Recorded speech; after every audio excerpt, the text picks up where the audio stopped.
"Sir, can you even understand English?" The words cracked across the hospital parking lot like a slap, and for a second, nobody moved. Marcus Delaney sat frozen in his wheelchair, hands locked tight around the wheels, his jaw clenched so hard it ached. He had survived 2 overseas tours. He had survived 11 surgeries.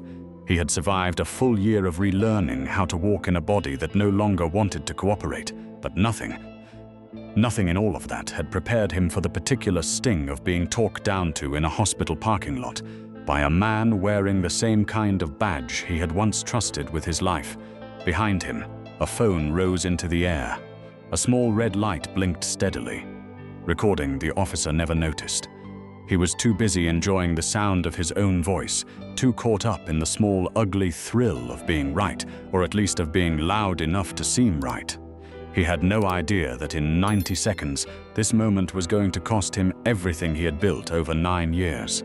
What he did not know yet, what nobody standing in that parking lot knew yet, was that the reason he had been so quick to assume Marcus was lying had nothing to do with rules, and everything to do with a number he had been quietly chasing for months, and the increasingly specific kind of person he had learned, without ever admitting it to himself, to chase that number from. Millbrook Falls sat in the kind of valley you only see on postcards.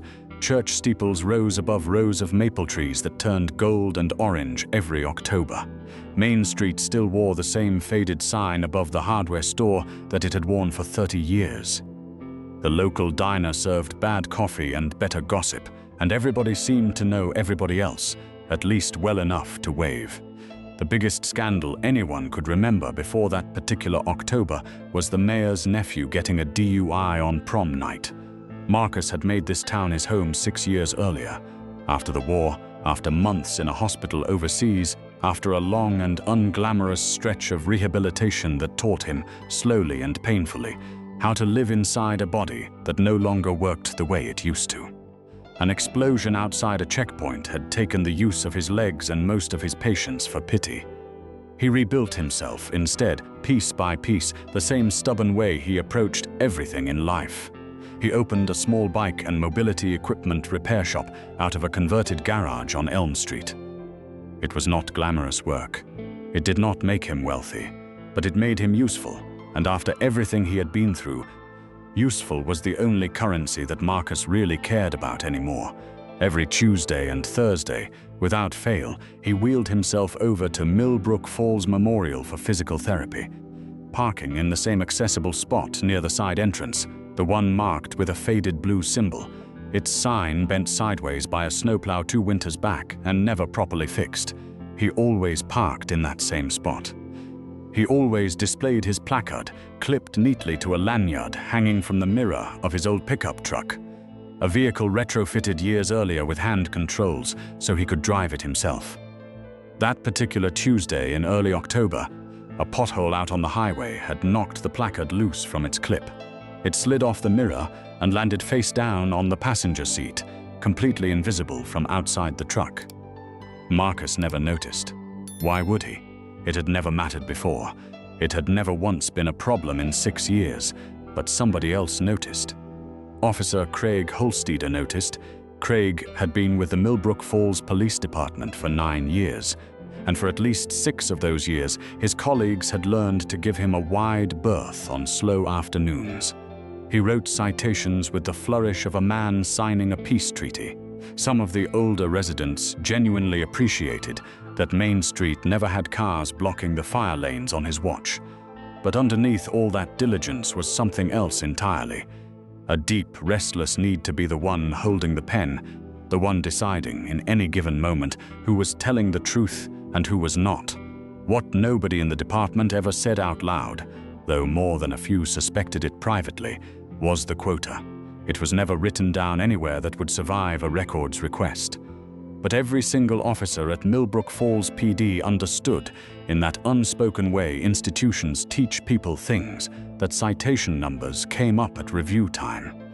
A light month earned you a raised eyebrow from the sergeant. A heavy month earned you first pick of shifts. Craig had never been the fastest officer on the roster, and he had never been the smartest one either. But somewhere around year 4, he figured out he could be the most productive one instead. And productivity, he learned almost by accident, was easiest to manufacture against people who would not fight back in the moment, people juggling too much else to argue, people who would rather quietly eat a fine than make a scene, people the world had already trained not to expect to be believed. He never once thought of it in those exact words. He told himself he was simply thorough. He told himself that rules were rules, and it was far easier to believe that story about himself than to look directly at the actual shape of his own numbers, month after month.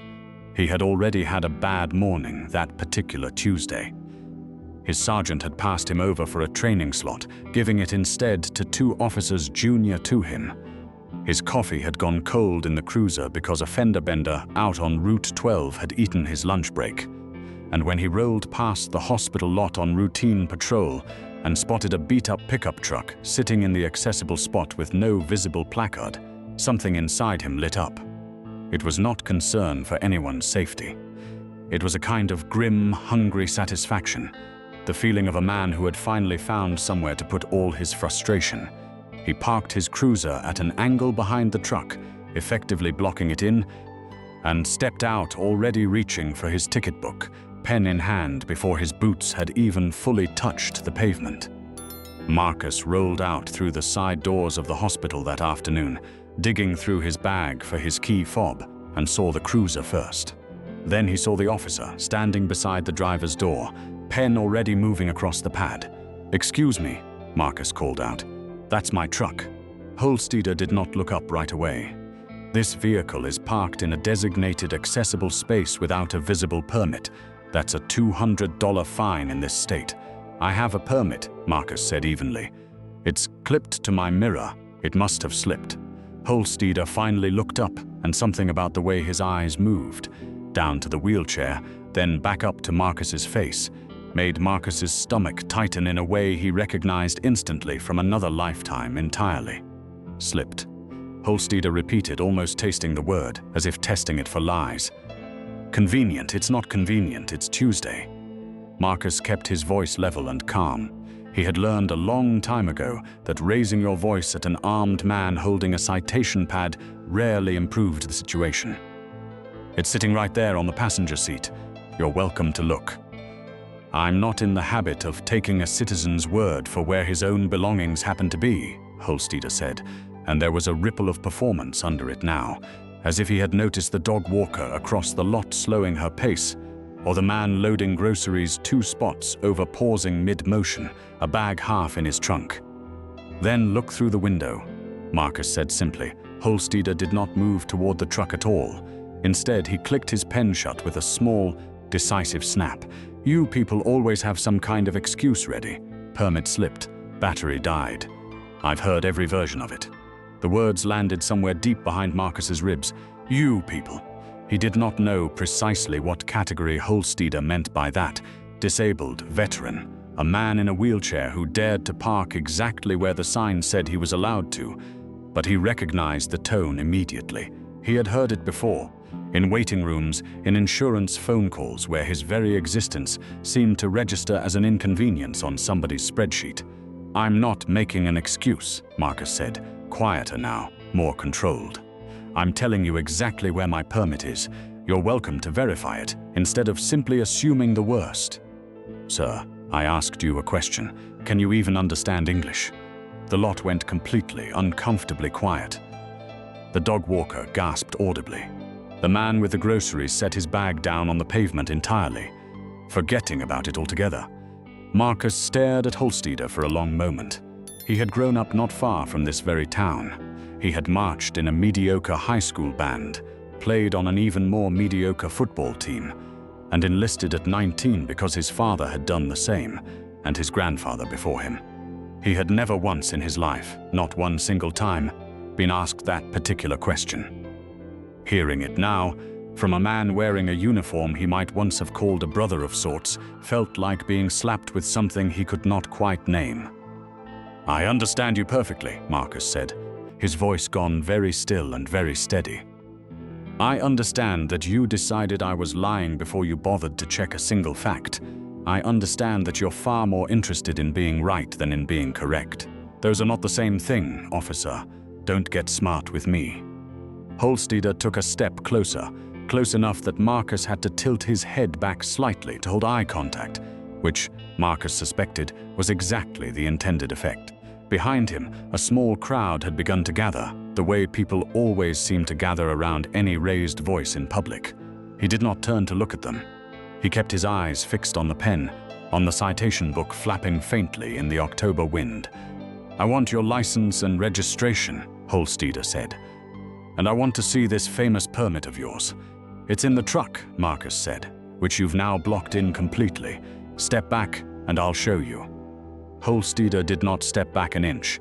"Or maybe you don't actually have one," he said, his voice rising now, loud enough for the growing crowd to hear every word clearly.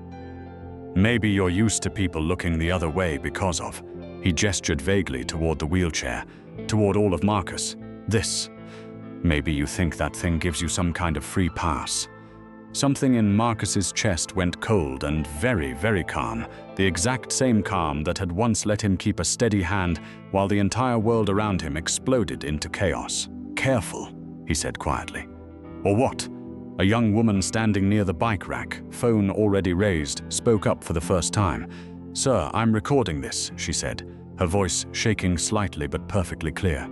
"Everything you're saying, right now." Something flickered across Holsteader's face, fear, gone almost as quickly as it appeared, replaced instantly by irritation. "Record whatever you want. It doesn't change the fact that this man is parked illegally and being uncooperative."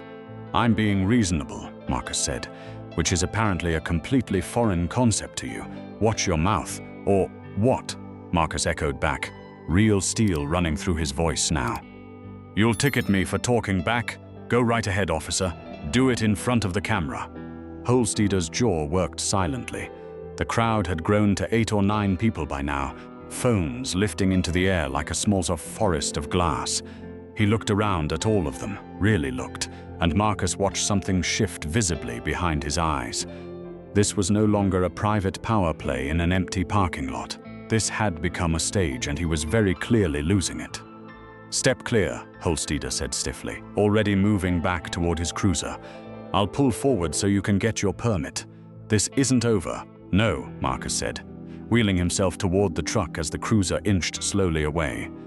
"It really isn't." He opened the passenger door, reached across the seat, and held up the placard, bright blue, completely unmistakable. Still warm from sitting in the sun all afternoon, he held it up not toward Holsteader, but toward the crowd, toward all the raised phones. "Here," he said clearly. This is what he was so absolutely certain didn't exist.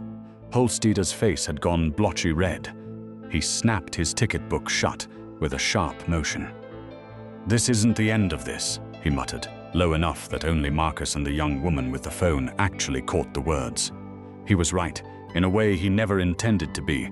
By 6 o'clock that evening, the video had already reached 11,000 views. By midnight, it had passed 200,000. Priya, the young woman who had recorded the whole exchange, had never set out to make anything go viral. She simply felt, in that moment, that something wrong was unfolding and that somebody ought to have a record of it. She posted the full clip with a simple caption, "This happened outside the hospital today. I don't think this is who we are as a town." It spread the way these things always spread. A neighbor sharing it, a cousin reposting it, a regional news account picking it up, a veterans advocacy page amplifying it further. By morning, the line everyone kept repeating in the comments was the exact one Holsteader had used. "Can you even understand English?" Chief Renata Osi watched the video at 7:15 the next morning, her coffee slowly going cold in her hand as she sat perfectly still. She watched it 3 separate times. On the third pass-through, she was not watching Marcus at all anymore. She was watching Holsteader's posture instead, the way he leaned into the space between them like a man testing exactly how far he could push before something finally broke. She had hired Craig Holsteader herself 9 years earlier, fresh out of the academy, eager back then, a little stiff perhaps, but nothing that had ever worried her at the time. She called Marcus directly at 7:40 that same morning. "Mr. Delaney, this is Chief Osei. I've seen the video. I'd like you to come in this morning if you're willing, so we can talk properly about what happens next."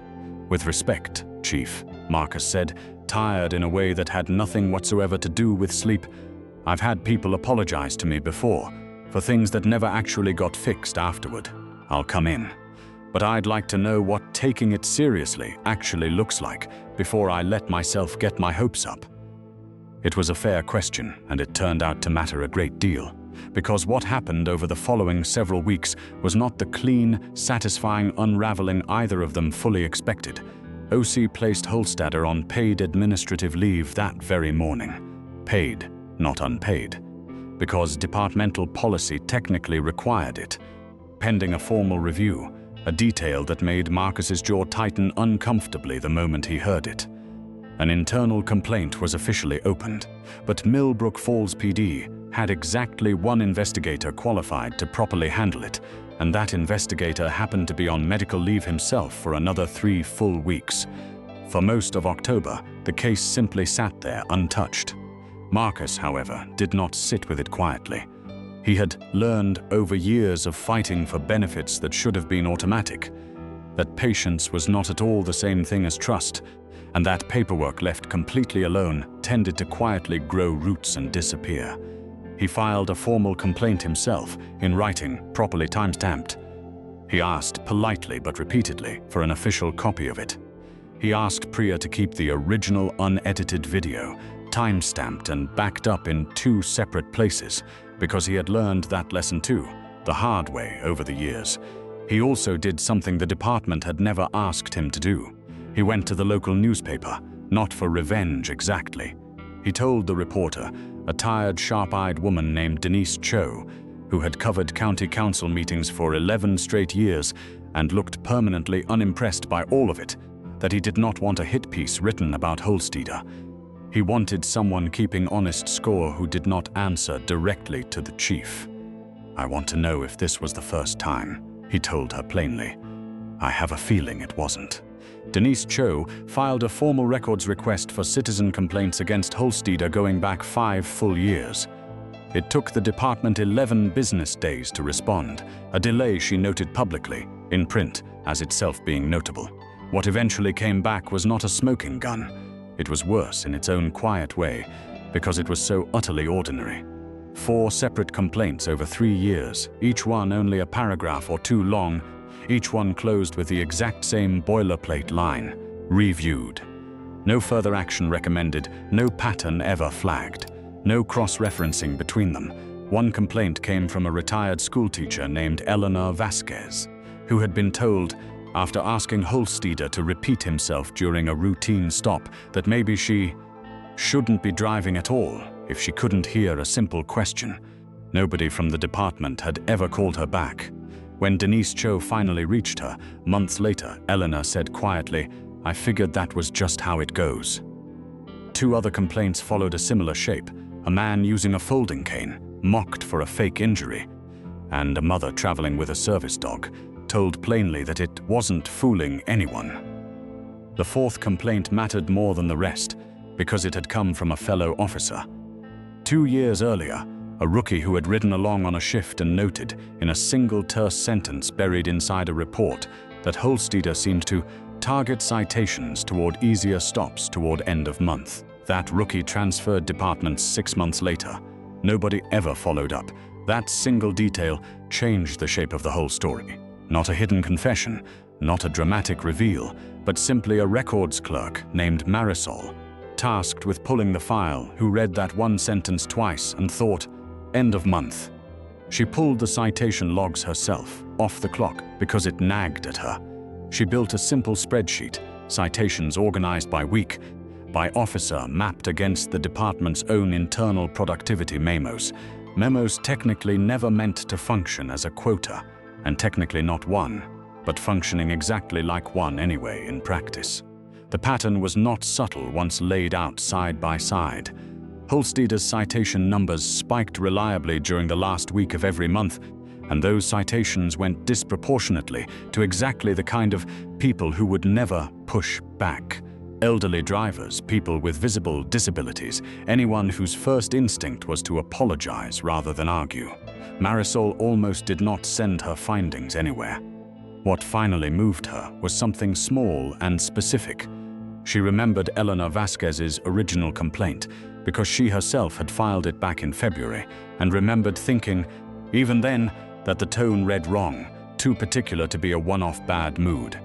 Watching the parking lot video months later, she recognized that same sour tone before she recognized the officer's name. That was the entire chain. In the end, not a whistleblower with a hidden agenda, just one young woman doing an ordinary job, noticing the same sour note twice and quietly deciding to go looking for a third. It had never been a secret Holsteader was guarding on purpose.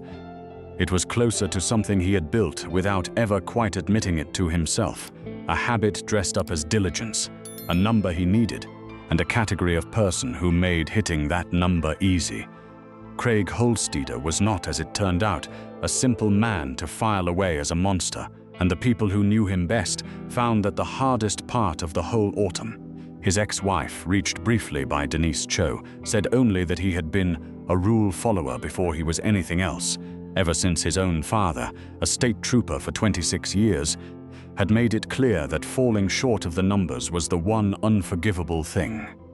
His mother had spent her last 3 years in a memory care unit 2 towns over, and Craig had visited every second Sunday without fail, gentle with residents who forgot his name within minutes. None of that made its way into the town hall. It would not have changed the findings, but it sat uncomfortably alongside the video that had made him, for a few weeks, the most hated man in 3 counties, a reminder that cruelty rarely needs a monster to produce it, just a system that makes cruelty easier than its alternative, and a man willing not to look too closely at which one he was choosing. When Internal Affairs finally sat him down in November, he did not confess to any deliberate scheme. He got angry, then defensive, then, according to the investigators in the room, genuinely confused, insisting he had simply been doing his job better than everyone else. Maybe he believed that. People are remarkably good at not looking directly at the thing that is easiest for them, especially when looking away has a number attached to it that someone upstairs keeps quietly rewarding. Chief O.C. read the full findings aloud at a town hall meeting in mid-November, held in the same community center that hosted the 4th of July pancake breakfast every year. The room was completely packed. More people than Marcus had ever seen there before, folding chairs dragged in from 3 different closets. She did not soften a word of it. 4 complaints spanning 3 years, never cross-referenced, never escalated. A clear pattern of citations that correlated uncomfortably closely with internal productivity pressure the department would now have to answer for publicly. She announced Holsteader's official termination, and that his case had been formally referred to the state licensing board, a process that could end in anything from a suspension to permanent revocation, with no guarantee which. There was no thunderous applause. A few people clapped politely. Most simply sat quietly with the news, the particular way you sit with something worse than you hoped for and better than you feared. At the very same time, Marcus was asked to speak. He had not prepared a single word beforehand. "I didn't do any of this to make an example out of anybody," he said slowly. "I've spent a lot of years learning that dignity isn't something you automatically get to keep just because you deserve it. Sometimes you have to actually fight for it, in rooms that don't especially want to give it back to you. What happened to me in that parking lot was ugly. Yes, but it honestly wasn't the worst thing that has ever happened to me. What matters far more is that it turned up 4 other people who had filed complaints that simply sat in a drawer for years, completely untouched, and a system that made it consistently easier not to look than to actually look. That's the part that should genuinely bother this town. Not one officer having a single bad afternoon, a structure that quietly rewarded him for having a great many of them." He looked directly at Chief O.C. "You didn't have to let a reporter and a records clerk do half your job for you," he said evenly. "But that's more or less exactly what happened, and I think it's worth saying out loud clearly, so it doesn't happen the same way again next time. It was not a warm line by any measure. O.C. did not flinch away from it either. "He's right," she said simply, and left it exactly there without adding anything further. The ending, in the weeks that followed, turned out to be far messier than anyone involved genuinely wanted it to be. Eleanor Vasquez never received an apology from Holsteader directly, and told Denise Cho plainly that she did not especially expect one anymore. The rookie officer, whose long ago report had first flagged the pattern, was eventually contacted, and said only that he wished someone had asked him about it 2 years earlier. Holsteader issued a brief statement through a lawyer, expressing regret for any distress caused. Language so carefully bloodless it drew almost as much anger online as the original video had. He appealed his termination through the union, a process that dragged into the following spring.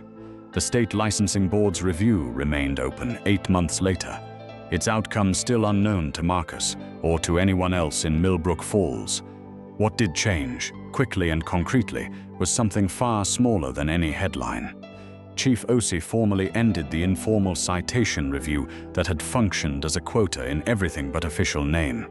She set up one simple new rule instead.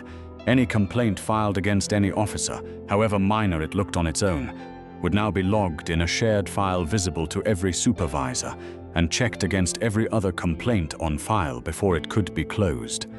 It was not any kind of revolution.